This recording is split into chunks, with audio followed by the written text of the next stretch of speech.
Hello, this is John Briggs. Thank you so much for listening to our Christmas ghost story. We are delighted that you come back year after year to listen.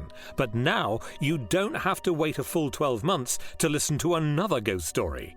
Now there are fireside ghost stories, published every month and available by subscription simply by clicking on the link in the description of this episode. So please, if you want to join us for more and you don't want to wait until Christmas, then click on the link in the description and join us by the fireside. But now, here's this year's Christmas ghost story.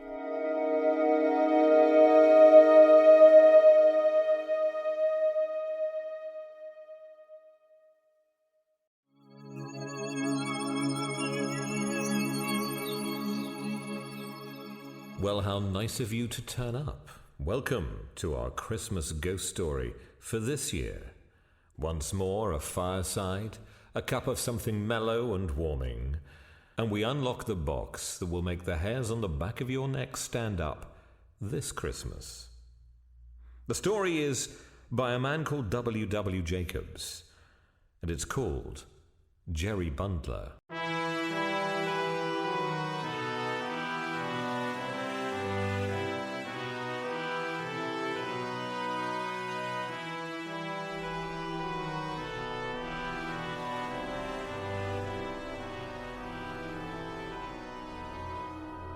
It wanted a few nights to Christmas, a festival for which the small market town of Torchester was making extensive preparations. The narrow streets, which had been thronged with people, were now almost deserted. The Cheap Jack from London, with the remnant of breath left him after his evening's exertions, was making feeble attempts to blow out his naphtha lamp, and the last shops open were rapidly closing for the night. In the comfortable coffee room of the Old Boar's Head, half a dozen guests, principally commercial travellers, sat talking by the light of the fire. The talk had drifted from trade to politics, from politics to religion, and so, by easy stages, to the supernatural. 3 ghost stories, never known to fail before, had fallen flat. There was too much noise outside, too much light within. The 4th story was told by an old hand with more success. The streets were quiet and he'd turned the gas out. In the flickering light of the fire, as it shone on the glasses and danced with shadows on the walls, the story proved so enthralling that George, the waiter, whose presence had been forgotten, created a very disagreeable sensation by suddenly starting up from a dark corner and gliding silently from the room. "That's what I call a good story," said one of the men, sipping his hot whiskey. "Of course, it's an old idea that spirits like to get into the company of human beings. A man told me once that he travelled down the Great Western with a ghost and hadn't the slightest suspicion of it until the inspector came for tickets. My friend said the way that ghost tried to keep up appearances by feeling for it in all its pockets and looking on the floor was quite touching. Ultimately, it gave up, and with a faint groan, vanished through the ventilator." "That'll do, Hurst," said another man. "It's not a subject for jesting," said a little old gentleman who had been an attentive listener. "I've never seen an apparition myself, but I know people who have, and I consider that they form a very interesting link between us and the afterlife. There's a ghost story connected with this house, you know." "Never heard of it," said another speaker, "and I've been here some years now." "It dates back a long time now," said the old gentleman. "You've heard about Jerry Bundler, George?" "Well, I've just heard odds and ends, sir," said the old waiter, "but I never put much count to 'em. There was one chap here what said he saw it, and the governor sacked him prompt." "My father was a native of this town," said the old gentleman, "and knew the story well. He was a truthful man and a steady churchgoer, but I've heard him declare that once in his life he saw the appearance of Jerry Bundler in this house." "And who was this Bundler?" inquired a voice. "A London thief, pickpocket, a highwayman, anything he could turn his dishonest hand to," replied the old gentleman. and he was run to earth in this house one Christmas week some 80 years ago. He took his last supper in this very room, and after he'd gone up to bed, a couple of Bow Street runners, who had followed him from London but lost the scent a bit, went upstairs with the landlord and tried the door.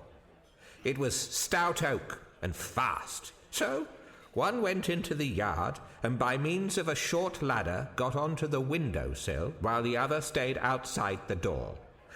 Those below in the yard saw the man crouching on the sill, and then there was a sudden smash of glass, and with a cry, he fell in a heap on the stones at their feet. Then, in the moonlight, they saw the white face of the pickpocket peeping over the sill. And while some stayed in the yard, others ran into the house and helped the other man to break the door in.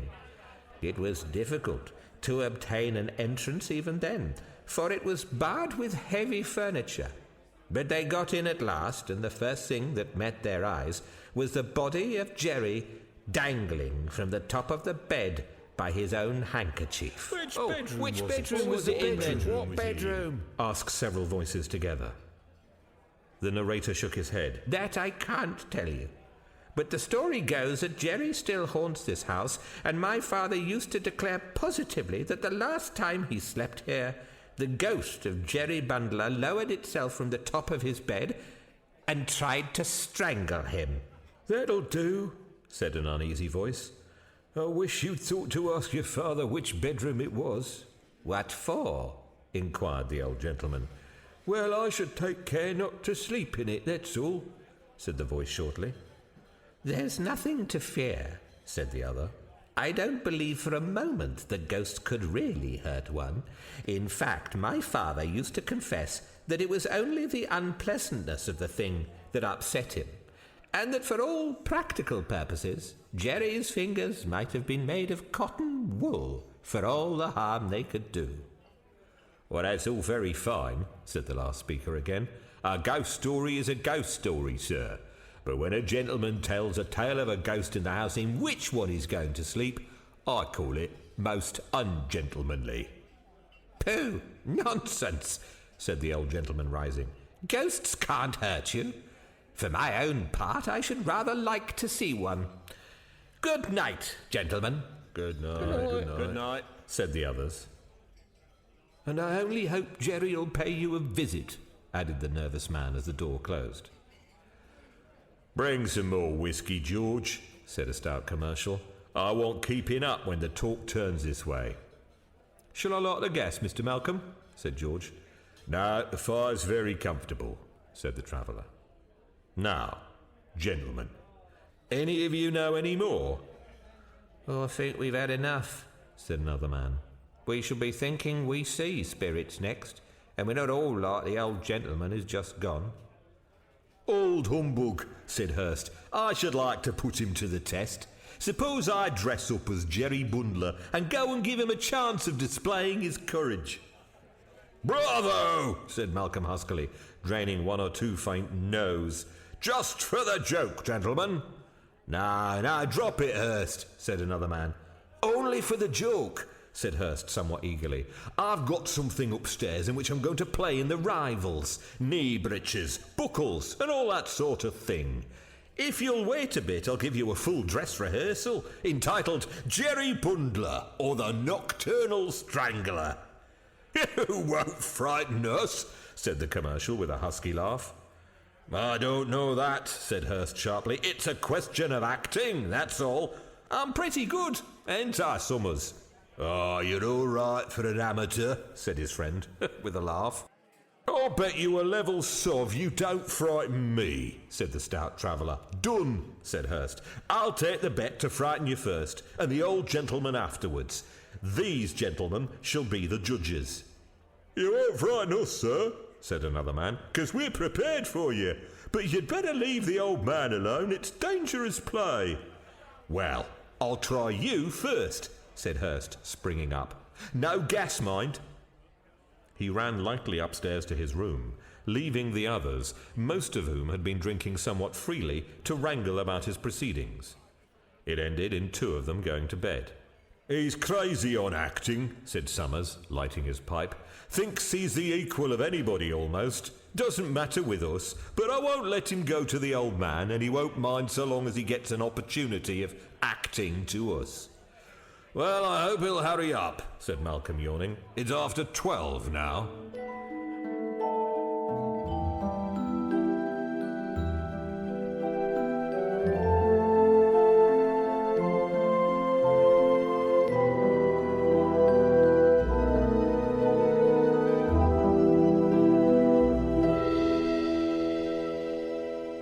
Nearly half an hour passed. Malcolm drew his watch from his pocket and was busy winding it, when George the waiter, who had been sent on an errand to the bar, burst suddenly into the room and rushed towards them. "He's coming, gentlemen," he said breathlessly. "Why, you're frightened, George," said the stout commercial with a chuckle. "It was the suddenness of it," said George sheepishly. "Besides, I didn't look for seeing him in the bar. There's only a glimmer of light there, and he was sitting on the floor behind the bar. I nearly trod on him." "Oh, you'll never make a man, George," said Malcolm. "Well, it took me unawares," said the waiter. "Not that I'd have gone to the bar by myself if I'd known he was there. And I don't believe you would either, sir." "Nonsense," said Malcolm. "I'll go and fetch him in." "You don't know what it's like, sir," said George, catching him by the sleeve. "It ain't fit to look at by yourself, it ain't. Indeed, it's got the... What's that?" They all started at the sound of a smothered cry from the staircase, and the sound of somebody running hurriedly along the passage. Before anybody could speak, the door flew open, and a figure bursting into the room flung itself gasping and shivering upon them.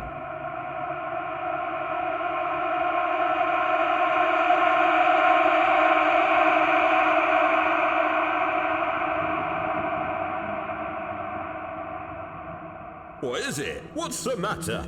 demanded Malcolm. "Why, it's Mr. Hurst." He shook him roughly and then held some spirit to his lips.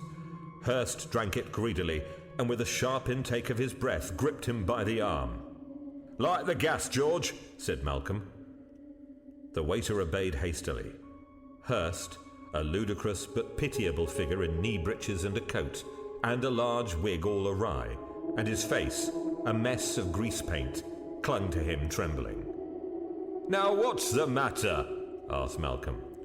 "I've seen it," said Hurst with a hysterical sob. "Oh, Lord, I'll never play the fool again, never." "Seen what?" said the others. "Him, it, the ghost, anything," said Hurst wildly. "Rot," said Malcolm uneasily. "I was coming down the stairs," said Hurst, "just capering down as I thought I ought to do. I felt a tap." He broke off suddenly and peered nervously through the open door into the passage. "I thought I saw it again," he whispered. "Look, at the foot of the stairs. Can you see anything?" "No, there's nothing there," said Malcolm, whose own voice shook a little. "Go on, you felt a tap on your shoulder." I turned round and I saw it. A little wicked head and a white dead face." "Pah! That's what I saw in the bar," said George. "Horrid it was. Devilish." Hurst shuddered and, still retaining his nervous grip of Malcolm's sleeve, dropped into a chair. "Well, it's the most unaccountable thing," said the dumbfounded Malcolm, turning round to the others. "It's the last time I come to this house." "I'll leave tomorrow," said George. "I wouldn't go down to that bar again by myself, no, not for £50. "It's talking about the thing that's caused it, I expect," said one of the men. "We've all been talking about this and having it in our minds. Practically, we've been forming a spiritualistic circle without knowing it." "Hang the old gentleman," said Malcolm heartily. "Upon my soul, I'm half afraid to go to bed. It's odd they should both think they saw something." "I saw it as plain as I see you, sir," said George solemnly. "Perhaps if you keep your eyes turned up the passage, you'll see it for yourself." They followed the direction of his finger but saw nothing, although one of them fancied that a head peeped round the corner of the wall. "Oh, come down to the bar," said Malcolm, looking round. "You can go if you like," said one of the others, with a faint laugh. "We'll wait here for you." The stout traveller walked towards the door and took a few steps up the passage, and then he stopped. All was quite silent. and he walked slowly to the end and looked down fearfully towards the glass partition which shut off the bar. 3 times he made as though to go to it, then he turned back and, glancing over his shoulder, came hurriedly back to the room. "Did you see it, sir?" whispered George. "Don't know," said Malcolm shortly. I fancied I saw something, but there might have been fancy. I'm in the mood to see anything just now. How are you feeling now, sir?" "Oh, I feel a bit better now," said Hurst somewhat brusquely as all eyes were turned upon him. "I dare say you think I'm easily scared, but you didn't see it." "Not at all," said Malcolm, smiling faintly despite himself. "I'm going to bed," said Hurst, noticing the smile and resenting it. "Will you share my room with me, Summers?" "I will with pleasure," said his friend, "provided you don't mind sleeping with the gas on full all night." He rose from his seat and, bidding the company a friendly good night, left the room with his crestfallen friend. The others saw them to the foot of the stairs, and having heard their door close, returned to the coffee room. "Well, I suppose the bet's off," said the stout commercial, poking the fire, and then standing with his legs apart on the hearthrug. "Though as far as I can see, I won it. I never saw a man so scared in all my life. Sort of poetic justice about it, isn't there?" "Never mind about poetry or justice," said one of his listeners. "Who's going to sleep with me?" "I will," said Malcolm affably. "And I suppose we share a room together, Mr. Leake," said the third man, turning to the fourth. "No, thank you," said the other briskly. "I don't believe in ghosts. If anything comes into my room, I shall shoot it." "That won't hurt a spirit, Leake," said Malcolm decisively. "Well, the noise'll be like company to me," said Leake, "and it'll wake the house too. But if you're nervous, sir," he added with a grin to the man who had suggested sharing his room, "George will be only too pleased to sleep on the doormat inside your room, I know." "That I will, sir," said George fervently, "and if you gentlemen would only come down with me to the bar to put the gas out, I could never be sufficiently grateful." They went out in a body, with the exception of Leake peering carefully before them as they went. George turned the light out in the bar, and they returned unmolested to the coffee room and, avoiding the sardonic smile of Leake, prepared to separate for the night. "Give me the candle while you put the gas out, George," said the traveller. The waiter handed it to him and extinguished the gas, and at the same moment all distinctly heard a step in the passage outside. It stopped at the door, and as they watched with bated breath, the door creaked and slowly opened. Malcolm fell back, open-mouthed, as a white, leering face with sunken eyeballs and close-cropped bullet head appeared at the opening. For a few seconds, the creature stood regarding them, blinking in a strange fashion at the candle. Then, with a sidling movement, it came a little way into the room and stood there as if bewildered. Not a man spoke or moved, but all watched with a horrible fascination as the creature removed its dirty neckcloth and its head rolled onto its shoulder. For a minute it paused, and then, holding the rag before it, moved towards Malcolm. The candle went out suddenly with a flash and a bang. There was a smell of powder and something writhing in the darkness on the floor. A faint, choking cough. And then silence. Malcolm was the first to speak. "Matches?" he said in a strange voice. George struck one. Then he leapt at the gas and a burner flamed from the match. Malcolm touched the thing on the floor with his foot and found it soft. He looked at his companions. They mouthed inquiries at him, but he shook his head. He lit the candle and, kneeling down, examined the silent thing on the floor. And he rose, swiftly, and dipping his handkerchief in the water jug, bent down again and grimly wiped the white face. Then he sprang back, with a cry of incredulous horror, pointing at it. Leake's pistol fell to the floor, and he shut out the sight with his hands. But the others, crowding forward, gazed spellbound at the dead face of Hurst. Before a word was spoken, the door opened and Summers hastily entered the room. His eyes fell on the floor. "Good God!" he cried. "You didn't—" Nobody spoke. "I told him not to," he said in a suffocating voice. "I told him not to. I told him." He leant against the wall, deathly sick, put his arms out feebly, and fell fainting into the traveller's arms.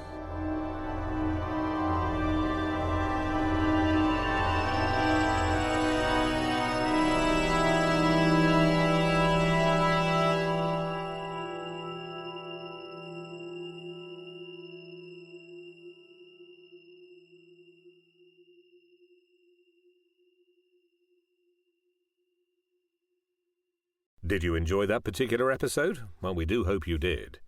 If you don't want to wait another 12 months until another ghost story turns up, then you might like to find our Fireside Ghost Stories.